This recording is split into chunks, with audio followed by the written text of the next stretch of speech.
नमस्कार, मैं हूं दिबांग। एबीपी न्यूज के स्पेशल शो प्रेस कॉन्फ्रेंस में आपका स्वागत है। देश भर में आजकल चर्चा है, विवाद में है एक फिल्म। जगह जगह विरोध प्रदर्शन हो रहे हैं, तोड़फोड़ हो रही है। इसलिए आज मैं हूं संतों की नगरी हरिद्वार में और मेरे साथ हैं संतों के संत शंकराचार्य स्वामी अविमुक्तेश्वरानंद जी। आपका स्वागत है। आपसे सभी जरूरी सवाल पूछे जाएंगे। उम्मीद है आप तैयार हैं। बिल्कुल तैयार है। ये बताइए कि फिल्म पठान से आपको परेशानी क्या है? हमें किसी भी फिल्म से कोई परेशानी नहीं है। परेशानी उस विशेष दृश्य से है जिसके कारण हमारी भावनाएं आहत होती। अगर वो दृश्य ना हो तो फिल्म के विरोध का कोई तात्पर्य नहीं। उस भगवे रंग को कहा गया कि ये सही नहीं है, बेशर्म जैसे शब्द कहे गए, तो किसी रंग को कैसे टारगेट किया जा सकता है? और टारगेट किया जा रहा है तो उसके पीछे निहित भावना क्या है? तो कहीं न कहीं ये चीज चुभती है, जिसके कारण विरोध। आपने क्या फिल्म देखी है? नहीं, हमने फिल्म नहीं देखी है। आपने वो गाना देखा बताया गया है। आपने वो गाना देखा है? नहीं, हमने वो गाना नहीं देखा। हमें बताया गया, हमारे जो ऐसे लोग हैं जिन पर हम भरोसा करते हैं, उन्होंने हमें बताया कि ऐसा दृश्य है। वो गाना है करीब 3 मिनट 14 सेकंड का। उसमें 13 सेकंड केवल भगवा रंग का कपड़ा उन्होंने पहना, एक्ट्रेस ने, और भी रंग के कपड़े पहने। मतलब एक ही गाने में 6-7 रंग के कपड़े पहन लिए। वो 14 सेकंड पूरी फिल्म का आपको चुभ रहा है? जी, बदल दिया जाए उसको। तो उसमें चुभने वाली बात क्या है? उसमें और भी रंग आते हैं, उसमें हरा भी आता है, लेकिन उसको बेशर्म नहीं कहा गया ना। जो दूसरे रंग हैं उनके बारे में शब्दावली अलग है, भगवा रंग के बारे में अलग है। तो इस भगवे के बारे में एक अलग अनुभूति हमारी है, जिसके कारण हमको ये बेशर्म शब्द भगवे के साथ अच्छा नहीं लग रहा है। विरोध है हमारा। मतलब एक फिल्म 2.5-3 घंटे की, 3 मिनट 14 सेकंड का गाना, 13 सेकंड के लिए भगवा रंग आ जाता है और हम परेशान हो जाते हैं। क्या ये सही आपको लगता है? एक आधे सेकंड के लिए भी अगर हमारे विरुद्ध कोई बात है तो हमको नहीं चुभेगी। यहाँ समय का अंतराल कितना मायने रखता है?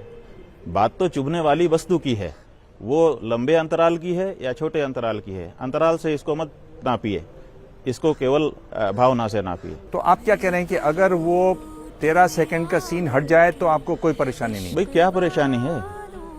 मुख्य परेशानी तो उसी से आई और उसी के कारण विरोध शुरू किया बच्चों ने, और उसी के कारण हम लोगों को भी ध्यान देना पड़ा। ये बताइए, ये कहाँ तक उचित है कि आपने फिल्म देखी नहीं, आपने गाना देखा नहीं और आप विरोध इतना जोरदार कर रहे हैं? क्या ये उचित है? देखिए, फिल्म देखना जरूरी नहीं है। जो बात है वो कहने की बात है। फिल्म देखना एक अलग बात है और जो वस्तु स्थिति है उसको अभिव्यक्त करना दूसरी बात है। हमारा काम हम कर रहे हैं। हमारा काम यह है कि जहां पर कोई आपत्ति है उसको अभिव्यक्त करना, समाज की जो बात है उसको स्वर देना, वो हम दे रहे हैं। इसको लेकर तोड़फोड़ हो रही है, आप उसका समर्थन करते हैं? वो नहीं करते। इसीलिए हमने अलग से सेंसर बोर्ड बनाने के लिए कहा, ताकि हम विद्वान लोग बैठ करके उस पर विचार करके समाज को दिशा दे सकें। हमें ठीक नहीं लगता है कि कोई इस तरह के चुभने वाले दृश्यावली बना दे और बाद में कुछ लोगों को जब चुभे तो वो लोग भी ऐसा व्यवहार करने लगे जिससे राष्ट्रीय संपत्ति को क्षति पहुंचे, जिससे कोलाहल मचे, जिससे लॉ एंड ऑर्डर के प्रश्न उपस्थित हो जाएं। तो ये सब दोनों ठीक नहीं है। इसीलिए हमको मध्य में आना पड़ा कि एक ऐसा कोई प्लेटफॉर्म हम दें जहां पर बातचीत के माध्यम से चीज़ों को प्रस्तुत किया जा सके और उसी गंभीरता के साथ लोग उसको लें। आपको मालूम है कि एक बोर्ड बना हुआ है जो फिल्म्स को सर्टिफाई करता है। भारत का जो सिनेमाटोग्राफ एक्ट है उसके तहत वो बना हुआ है। वो एक वैधानिक संस्था है जिसका काम ही ये है। तो ये सब होते हुए, सारा इंतजाम होते हुए, आप क्यों एक अलग से झंडा खड़ा करना चाहते हैं? देखिए, यहाँ हरिद्वार में आप बैठे हैं, यहाँ कुंभ हो रहा था, यहाँ पर पुलिस प्रशासन था। उसने हम लोगों से अनुरोध किया कि स्वयं सेवक दीजिए, हमको उनकी भी ज़रूरत है। हम लोगों ने दिया और उन्होंने उसका उपयोग किया। अगर हमने सेंसर बोर्ड के सहयोग के लिए एक संस्था खड़ी की तो हमारा स्वागत किया जाना चाहिए। इस तरह के प्रश्न अनुचित हैं।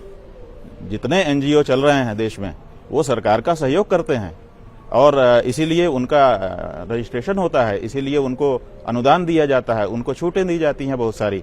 आप ये कैसे मान लेते हैं कि हम सेंसर बोर्ड के अधिकारों में कोई हस्तक्षेप कर रहे हैं अथवा हम कोई ऐसा कार्य करने जा रहे हैं जो कि संविधान के विरुद्ध है? इस तरह की भावना पालना उचित नहीं है। आप जो बात कह रहे हैं वो सही कह रहे हैं कि आपने पुलिस की मदद की, पुलिस ने आपसे कहा मदद करने के लिए, आपने मदद की। यहाँ आपको कोई मदद के लिए कह नहीं रहा है। सेंसर बोर्ड जो है, प्रसून जोशी बड़े अच्छे कवि हैं, वो उसको हेड करते हैं। उन्होंने ये नहीं कहा कि आप हमारी मदद कीजिए। अगर आप स्वतः खड़े हो जाते हैं मदद करने के लिए या चीज़ों को समझते हुए, तो क्या आप एक पैरेलल बॉडी बनाना चाहते हैं, एक समानांतर बॉडी बनाना चाहते हैं? देखिए, सेंसर बोर्ड से हमें कोई शिकायत नहीं है। हम उसको एलिमिनेट करके, उसको दरकिनार करके उसके स्थान को हथियाना चाहते हैं, ऐसी भी हमारी कोई भावना नहीं है। जब हमारी स्वयंसेवी संस्था बनी थी तब हमसे पुलिस ने कहा, पुलिस के कहने पर हमने स्वयंसेवी संस्था नहीं बनाई थी। तो आज हम जो सेंसर बोर्ड धार्मिक दृष्टिकोण वाला खड़ा कर रहे हैं, जब ये अच्छा काम करेगा तो प्रसून जोशी हो, चाहे उस समय जो भी कोई अध्यक्ष होगा वो हमको कहेगा कि कृपया इसमें हमारा सहयोग करिए, हम इस चीज को देख पा रहे हैं। तो कोई झगड़ा नहीं है हमारा, हम सहयोग के लिए खड़े हुए हैं और करेंगे, और हमारा सहयोग लिया जाएगा और हमको धन्यवाद दिया जाएगा। आप उस समय साक्षी होंगे। तो आप क्या कह रहे हैं कि आप सरकार से बड़े हैं? देखिए, सरकार हम हैं। सरकार अलग हमसे होती तो बड़े छोटे की बात आती। हम ही सरकार हैं। ये देश, ये संविधान भारत की जनता को सारे अधिकार देता है। भारत की जनता में भारत के अधिकार निहित हैं जी, कोई संस्था दूसरी नहीं है। भारत की जनता जो चाहेगी भारत में वो होगा, और हम जनता के प्रतिनिधि हैं। सनातन धर्मी जो 100 करोड़ हैं उनके आचार्य हैं। हमारा भी कोई संवैधानिक अधिकार बनता है। अगर आवश्यकता पड़े तो समाज के लिए हम खड़े होते हैं, बोलते हैं, और हमारी बात को उसी रूप में लिया जाना चाहिए। अगर आपकी यही बात है तो आप एक तरीके से भी आ सकते हैं, आप सेंसर बोर्ड में भी आ सकते हैं, आपके प्रतिनिधि सेंसर बोर्ड में भी आ सकते हैं, ताकि अलग से बनाने की क्या जरूरत है? जब एक व्यवस्था बनी हुई है, आप क्यों अलग से एक झंडा खड़ा करना चाहते हैं? देखिए, सेंसर बोर्ड में पिछले लगभग 10-12 वर्षों से अलग अलग माध्यमों से हम लोग ये मांग करते रहे हैं कि सेंसर बोर्ड में एक धार्मिक दृष्टिकोण वाले व्यक्ति को सदस्य बनाइए, ताकि वो ऐसे दृश्यों को देख करके आपको आख्या दे सके कि ये चुभ सकती है बात आगे जाने पर समाज में। लेकिन किसी धार्मिक व्यक्ति को उसमें सम्मिलित नहीं किया गया है। तो लंबे समय तक ये मांगने के बाद भी जब हमारे दृष्टिकोण को स्वीकार नहीं किया गया तो हमको खड़ा होना पड़ा। पर ये जो सरकार है, इसके बारे में कहा जाता है ये तो हिंदू धर्म के बारे में बात सुनती है, उनसे बात करती है, धार्मिक गुरुओं से। फिर आपको क्या लग रहा है कि ऐसा नहीं हो रहा है? देखिए, एक पार्टी है जो हिंदू हितों के संरक्षण के लिए अपने आप को समर्पित कहती है, लेकिन एक सरकार है, और जब पार्टी रहती है तब वो पार्टी के रूप में ये बात कह सकती है। लेकिन जब कोई व्यक्ति सरकार बन जाता है तो सरकार को फिर सबको लेकर के चलना पड़ता है। फिर वो केवल हिंदू की बात नहीं कर सकती, केवल मुसलमान की बात नहीं कर सकती। तो भारतीय जनता पार्टी के बारे में ये बात आप कह सकते हैं कि वो हिंदू हितों के लिए खड़ी दिखाई देती है, लेकिन जब वो सरकार बन गई है तो सरकार की अपनी बाध्यताएं होती हैं, और उन बाध्यताओं से सभी सरकारों को, चाहे कोई पार्टी हो, बंधना पड़ता है। उनकी मजबूरियां होती हैं। तो इसलिए सरकार तो सरकार है, चाहे किसी पार्टी की हो, उसको सरकार के डर्रे पर काम करना पड़ता है, संविधान की मर्यादा के अनुसार कार्य करना पड़ता है। तो ये होना चाहिए, प्रत्येक समाज में होना चाहिए। हम हिंदुओं ने उदारता के नाम पे, सहिष्णुता के नाम पे सब चीजों को छोड़ रखा था, लेकिन अब परेशानी होने लग गई तो आखिर हमको भी खड़ा होना पड़ रहा है ना। तो अगर कोई ईसाई, कोई मुसलमान ऐसा चाहेगा तो हम उसका सहयोग करेंगे। आपको क्या लगता है फिर, अगर ये जो आप बता रहे हैं, वो एक बोर्ड बनाने की बात कर रहे हैं, वो हिंदुओं की फिल्में हिंदुओं के नजरिए से देखेगा, फिर एक बोर्ड बनेगा जिसमें ईसाई भी होंगे, उनका भी एक बोर्ड बनेगा, सिखों ने तो ऐसा बनाया ही हुआ है, शायद आपको मालूम हो। तो क्या आप चाहते हैं कि अलग अलग धर्म के लोग यही देखें, फिल्में देखें और ये देखें कि इनमें क्या है क्या नहीं? अगर ईसाई, अगर मुसलमान, अगर कोई दूसरा धर्म अपने प्रति संवेदनशील है और वो चाहता है कि हमारी मर्यादा बनी रहे, तो हम उसको कैसे गलत कहेंगे? हम उसको आदर करेंगे, हम सम्मान करेंगे कि ये संवेदनशील है, अपने धर्म की मर्यादा की रक्षा करने के लिए आगे आता है। आप क्या कह रहे हैं कि मौजूदा जो मोदी सरकार है उसने हिंदू हितों की कुछ बातों को छोड़ दिया है? देखिए, आप कुछ भी अर्थ लगाइए, मैं पूछना चाह यहाँ रहा हूं पर जो प्रसंग है वो फिल्म के अंदर ऐसे दृश्यों का है जिनसे हिंदू भावनाएं आहत हो रही हैं। उस मामले में सरकार ने एक सेंसर बोर्ड बना करके रखा है। सेंसर बोर्ड ने ये क्यों नहीं देखा कि ऐसा दृश्य जब समाज में जाएगा तो विरोध होगा? उनको इस बात में संवेदनशील होना चाहिए था ना, नहीं हुए, जिसके कारण कोलाहल मचा। तो सरकार के द्वारा बनाई गई जो संस्था है उसके काम में कहीं ना कहीं कोई ना कोई आंशिक शिथिलता दिखाई दी ना, तो ये किसकी विफलता है? मैं यहाँ पर हम इतना ही कह रहे हैं, इससे अधिक हम नहीं कह रहे हैं। मैं आपको एक करेक्शन कर दूं। आप ये गलत बोल रहे हैं कि सेंसर बोर्ड ने ऐसा नहीं देखा। ये फिल्म सेंसर बोर्ड के पास अब गई है, उन्होंने कहा है कि उसमें बदलाव करने के लिए, और ये पहली बार गई है सेंसर बोर्ड के पास। शायद आपके पास ये जानकारी नहीं है। फिल्मों से जुड़ा मामला है। जनता के विरोध के बाद, जनता ने जब विरोध किया उसके बाद दृश्य बदलने की बात आई है। जनता के विरोध के पहले सेंसर बोर्ड ने जब पास किया तभी तो जनता के बीच में प्रदर्शन के लिए ये फिल्म गई। नहीं, सेंसर बोर्ड ने फिल्म को पास नहीं किया। सेंसर बोर्ड के पास ये पहली बार गई और अभी उन्होंने कहा। तो सेंसर बोर्ड जब फिल्म को देखे बिना ही जनता में जाने देता है, फिल्म के अंश जनता में जाने देता है, इसका मतलब है उसकी पकड़ कमजोर है कि जनता के बीच में दृश्यावली फिल्म का कोई अंश चला जाता है और उसके बाद वो उसको देखता है। तो ये इसको सुधारने की जरूरत है कि नहीं है? इसकी तरफ कौन ध्यान इंगित करेगा? ये जो चीजें हो रही हैं, मेरा किसी रंग या दृश्य से विरोध नहीं है, लेकिन ये बाजार भाव से प्रेरित होकर ये कार्य हो रहे हैं और क्यों जनता को उद्वेलित किया जा रहा है? आपका क्या मानना है कि ये केवल एक कमाई का जरिया बनाने की दृष्टिकोण से और प्रचार पाने की दृष्टिकोण से ये कार्य किया जा रहा है? बाजार एक समझ है उपभोक्ता के बीच में और उत्पादक के बीच में। तो उत्पादन होता है, उपभोक्ता अगर उसको लेना चाहता है तो वो पैसा दे करके उसको खरीदता है, इसमें कोई दिक्कत नहीं है। आप कोई वस्तु बनाइए, उसको आप खूब कमाइए, कौन मना करता है? लेकिन केवल एक दृश्य की बात नहीं है, ये कई वर्षों से अलग अलग फिल्मों में अलग अलग दृश्य आ रहे हैं, अलग अलग संवाद आ रहे हैं, अलग अलग चित्रण आ रहे हैं, जिसमें ऐसा प्रतीत होता है कि सनातन धर्म को जानबूझ करके घेरे में लिया जा रहा है, कि कोई निहित तत्व हैं जो ऐसे दृश्य जानबूझ करके रखवाते हैं ताकि लोगों में उद्वेलना बढ़े। 3-4 फिल्मों के आप नाम बता सकते हैं जिनमें इस तरह की बातें आपको देखने को देखिए, अब हम फिल्मों के नाम आपको क्या कहें, हम चूंकि फिल्में देखते नहीं हैं इसलिए हम फिल्मों के नाम नहीं बता सकते।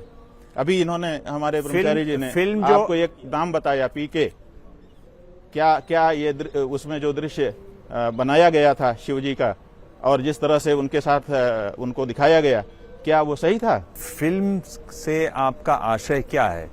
फिल्म को क्या जिस तरह की सच्चाई है वो दिखाना चाहिए, ये या काल्पनिक भी हो सकती है फिल्म?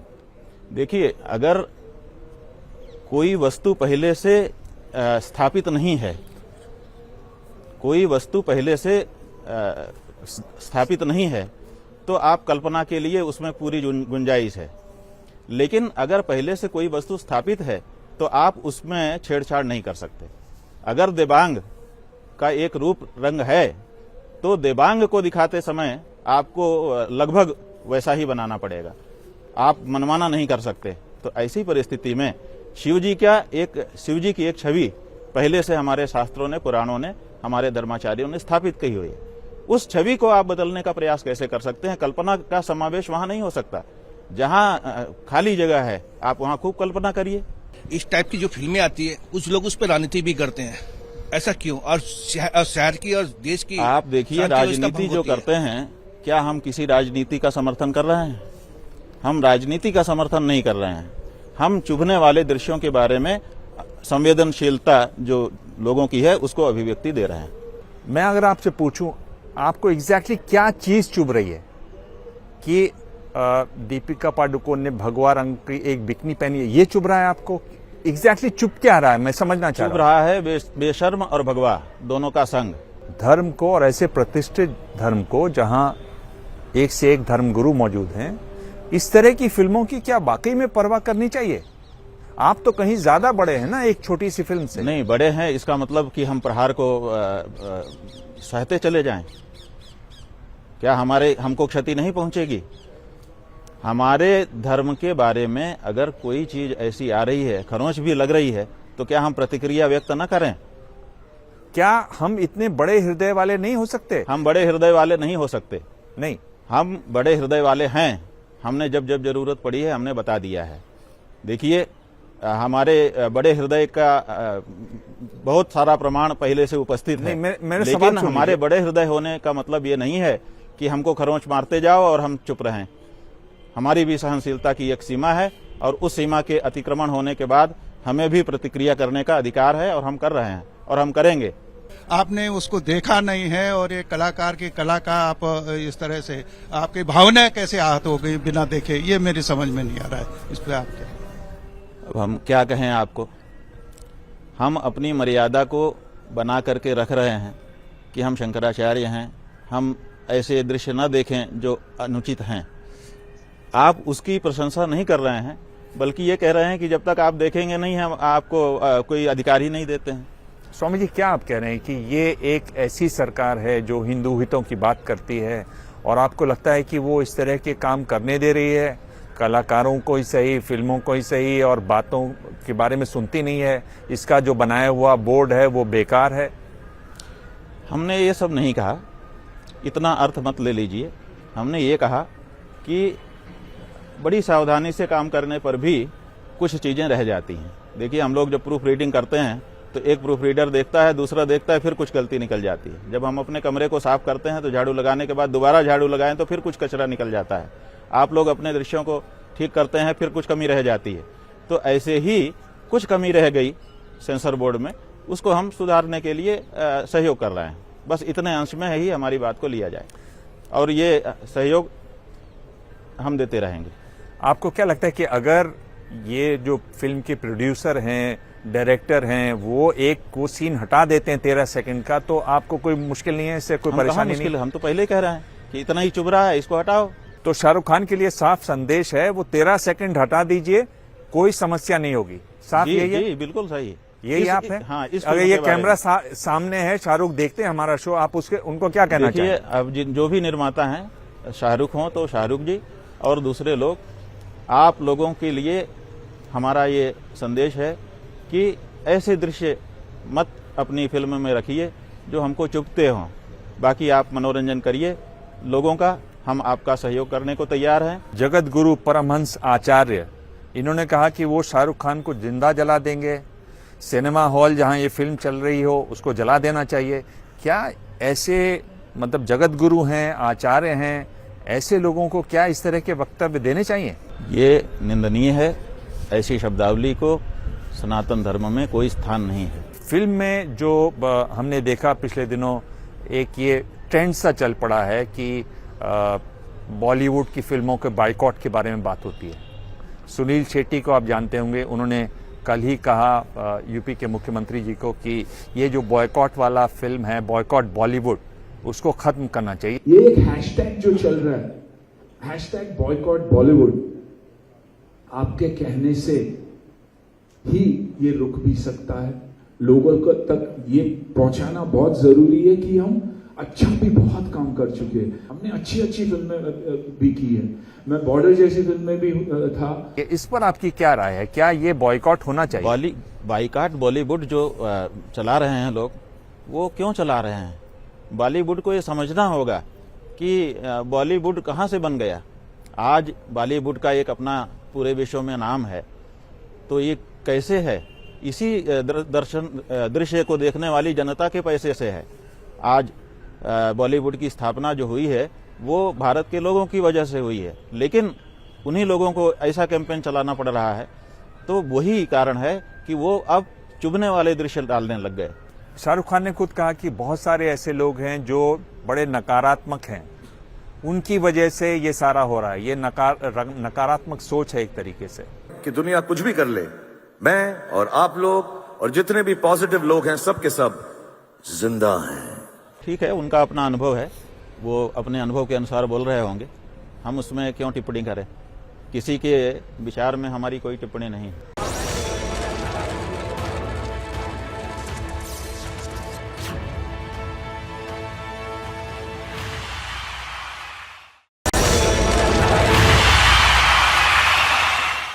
अब वो दौर है जिसमें मैं आपसे सवाल पूछूंगा, सवाल के साथ मैं आपको 2 उत्तर भी दूंगा, उनमें से आपको एक चुनना है। ठीक है जी। आप चाहें तो ये भी कह सकते हैं कि मेरे को इस सवाल का जवाब ही नहीं देना, वो भी अच्छा, आप कर ठीक है। सकते हैं।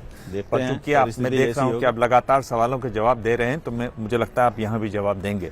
आपको क्या लगता है कि अब फिल्मों को हरी झंडी आप पहले दिखाएंगे या सेंसर बोर्ड दिखाएगा? नहीं, फिल्मों की हरी झंडी सेंसर बोर्ड ही दिखाएगा। सेंसर बोर्ड अगर चाहेगा तो हम उसका सहयोग करेंगे, और जो हमको चुभने वाले दृश्य होंगे उसके बारे में हम संवेदनशील रहेंगे और उसको आगे नहीं बढ़ने देंगे। आपको क्या लगता है ये जो लव जिहाद है, इसमें दम है या ये हिंदू मुस्लिम को बांटने का खम है? नहीं, ये चीजें चल रही हैं। बहुत सारे हम लोगों से व्यक्तिगत रूप से जुड़े हुए लोग हैं जिनके घरों में ऐसी घटनाएं घट चुकी हैं और बाद में उसका पर्दाफाश हुआ है। ये लव जिहाद नाम की चीज है और ये हो रही है। आप खुद को किसके ज्यादा करीब पाते हैं, कांग्रेस के या बीजेपी के? हम दोनों के समान दूरी पर हैं। हमारी जो राजनीतिक विचारधारा है वो राम राज्य परिषद है, जिसको धर्म सम्राट स्वामी करपात्री जी महाराज ने आजादी के समय स्थापित किया था। तो राम राज्य परिषद की विचारधारा से हम गवर्न होते हैं। कांग्रेस भाजपा हमारे लिए समान दूरी की चीजें हैं, और वैसे धर्माचार्य होने के नाते सीधे राजनीति से हमारा कोई जुड़ाव भी नहीं। जो शंकराचार्य बनते हैं उसमें गुरु शिष्य जैसे बनाते हैं वैसे बनना चाहिए या इसमें संतों की वोटिंग होनी चाहिए? देखिए, शंकराचार्य एक परंपरा है और ये भगवान नारायण से चली आ रही है। शंकराचार्य जी ने अलग कोई स्थापना नहीं की है, और हमारे यहाँ गुरु परंपरा है। तो गुरु ही शिष्य को, जब शंकराचार्य जी ने 4 पीठ बनाए तो 4 पीठ पर उन्होंने कोई प्रतियोगिता नहीं कराई कि प्रतियोगिता होगी, उसमें जो सफल होगा वो इस पर पद पर रहेगा। कोई चुनाव नहीं करवाया। उन्होंने गुरु को अधिकार दिया कि तुम सही शिष्य को स्थापित करो। तो गुरुओं को, जो स्थापित गुरु है उसका ये अधिकार है कि वो अपना उत्तराधिकारी चुने। जोशी मठ में जो जमीन धस रही है वो आपको क्या लगता है कि ये विकास की मार है या पाप का भार है? देखिए, पाप के भार की तो एक अलग कहानी है, ये तो विकास की मार है। जो सुरंग नीचे बनाई जा रही है उसमें जो विस्फोट किए जा रहे हैं उसकी धमक का ये परिणाम है। इसमें बहुत स्पष्टता है। हालांकि इसको अंतिम मुहूर्त तो जो विशेषज्ञ हैं वही लगा सकते हैं। जहां तक पाप की मार की बात है, ये बात बिल्कुल ध्यान में देने की है कि ये उत्तराखंड देवभूमि है, और यहाँ पर जो कुछ होता है उसके बारे में धार्मिक राय भी ली जानी चाहिए। आप देखिए कि बद्रीनाथ पर्यटन स्थल नहीं हो सकता है। बद्रीनाथ, केदारनाथ, इसी तरह के दूसरे स्थान ये धार्मिक स्थान हैं। यहाँ तीर्थ यात्रा हो सकती है, यहाँ पर्यटन नहीं हो सकता। लेकिन तीर्थ यात्रा को पर्यटन के रूप में विकसित करने का जो मन है हमारी सरकारों का, वो इसमें कहीं न कहीं बाधा डाल रहा है, और जो धार्मिक विधियां हैं उनमें अंतर आ रहा है, और उसका परिणाम तो सबको भोगना ही पड़ता है। ये भी है कि ज्योतिर्मय जो है पीठ, उसकी दीवार में दरार आई है, ये बात सही है? हाँ, ये सही है। हमारे मठ में बड़ी बड़ी दरारें बन चुकी हैं। शंकराचार्य जी, आपने करीब करीब सभी सवालों के और सीधे जवाब दिए। ये मेरे लिए हैरानी की बात है, क्योंकि मैं ज्यादातर नेताओं से बात करता हूँ, वो जिस तरह से जवाब देते हैं, घुमाते हैं, वो काम आपने नहीं किया। तो ये एक सुखद अनुभव रहा मेरे लिए। बहुत बहुत धन्यवाद, आपने इतना समय दिया। आपने भी प्रसंग पर ये कार्यक्रम किया, और कार्यक्रम के माध्यम से जो हमारी बातें हैं वो लोग समझ पाएंगे। कई बार ऐसा होता है कि हम कुछ करते हैं, उसके पीछे क्या उद्देश्य है लोग समझ नहीं पाते, इसलिए उनके मन में दिक्कत रहती है। तो हम समझते हैं कि हमारा भी इससे सहयोग होगा आपके कार्यक्रम से। आपको भी धन्यवाद। अगर ये सीन हट जाता है तो आप फिल्म देखेंगे? ये देखिए, हम फिल्म देखते नहीं हैं। अच्छा, इसलिए फिल्म ही वो नहीं तो देखते? फिल्म तो नहीं देख पाएंगे, लेकिन अभिनंदन कर देंगे उस व्यक्ति का जो ये कार्य करेगा। जी, प्रेस कॉन्फ्रेंस में आज इतना ही। अगले हफ्ते मिलेंगे एक और खास मेहमान से। तब तक देखते रहिए एबीपी न्यूज।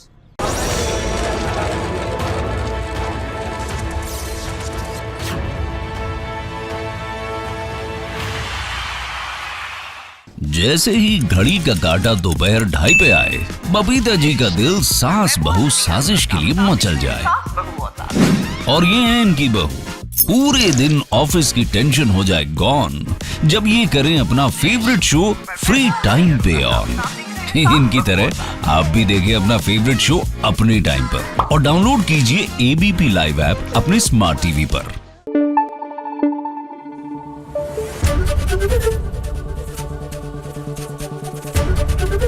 एबीपी न्यूज आपको रखे आगे।